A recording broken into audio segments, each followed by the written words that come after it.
In Part 3, the Swedish count was murdered in the corridors of the palace at Hanover. His body was dissolved in quicklime and sealed behind a brick wall before the sun rose. The princess never knew. She only knew her lover had vanished. This is what happened to her next. The morning after the murder, George, her husband, came to her chambers. He told her she was being moved. That same day, she was placed under armed guard and taken from the palace forever. She was 28 years old. She would never see her 2 children again. Her husband demanded a divorce on grounds of her abandoning him. The court agreed. He was free to remarry. She was sentenced to imprisonment in a remote castle in the German countryside, a place called Ahlden. She would live there for the next 30 years. She was not allowed to write to her children. She was not allowed to receive visitors except her mother. She was not allowed to leave the grounds. Every letter she wrote was opened. Every word she spoke was reported back to her husband.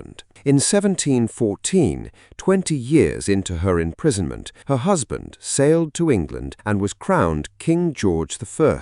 She, technically, should have been Queen of England. Instead, she was a prisoner in a castle in northern Germany. In 1725, after 31 years of captivity, her daughter, now Queen of Prussia, traveled to Hanover to visit her father, the king. Sophia Dorothea heard her daughter was nearby. Every single morning for weeks, she dressed herself in her finest jewels. She arranged her hair. She stood at the window of her castle, and she waited, hoping to see her daughter pass on the road below. Her daughter never came. The king had forbidden it. Sophia Dorothea died the following year. She was 60 years old. She had been imprisoned for 32 years. On her deathbed, she wrote one last letter to the husband who had destroyed her life. She cursed him. She told him they would meet before the throne of God within the year. She sealed it. She sent it. 11 months later, on the road between Hanover and Osnabrück, King George I